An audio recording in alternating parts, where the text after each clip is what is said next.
Hello everyone, আমি positive human. আমি আজকে আন্টির সাথে চলে যাচ্ছি বলরাম মল্লিক আর রাধারাম মল্লিকে। ওদের মিষ্টির ম্যাজিক সিন্স 1885 থেকে।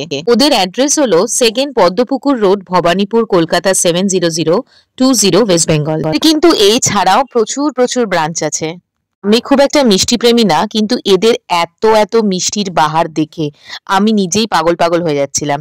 আর মনে হচ্ছিল কোনটা ছেড়ে কোনটা খাবো আর কোথা থেকে শুরু করব। কলকাতায় এক ঐতিহ্যবাহী মিষ্টির দোকান, যারা তাদের বংশগত মিষ্টি তৈরির ঐতিহ্যের জন্য প্রসিদ্ধ। তাদের প্রতিষ্ঠানের শিকড় 1885 সাল থেকে। আমরা প্রথমে একটা ধোকলা নিয়ে নিলাম, কেন একটু ঝাল ঝাল নোনতা নোনতা মুখ দিয়ে শুরু করব মিষ্টি খাওয়া। প্রচুর প্রচুর মিষ্টি খেয়েছি, এক এক করে দেখাবো।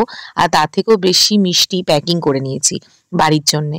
ব্রিটিশ ভারতের কলকাতায় এই মিষ্টির দোকানটি তাদের মূলত সুস্বাদু এবং ভিন্ন ধর্মীর মিষ্টান্ন তৈরির জন্য বিখ্যাত, যা আজও তারা তাদের ঐতিহ্য ধরে রেখেছে। প্লেন গুড়ের সন্দেশ এবং মিষ্টান্ন তাদের অন্যতম জনপ্রিয় পণ্য। দেখুন, এটা একটা খুব জনপ্রিয় পিঠে। এখানে প্রচুর রকমের পিঠে পাওয়া যাচ্ছিল, তো আমি এক এক করে সব পিঠে একটু চেখে নিলাম। পরে দেখলাম প্রচুর প্রচুর ড্রাই ফ্রুটস এবং কেকও আছে। এরা ঐতিহাসিক মিষ্টির পাশাপাশি আধুনিক যুগের চাহিদা মেটাতে বিভিন্ন ফিউশন মিষ্টি যেমন চকলেট সন্দেশ তৈরিতেও মনোযোগ দিয়েছে। সব থেকে বড় কথা, মিষ্টির তো স্বাদগুলো একদম অসামান্য। আর আমার ফেভারিট এই মিষ্টিটা খেতে খেতে আমাকে তো এই চেয়ারটায় বসতেই হতো একটা রাজকীয় স্বাদ আনার জন্যে। আর এই মিষ্টির প্যাকেট নিয়ে বাড়ি ফিরে আসলাম আন্টিকে পৌঁছাতে।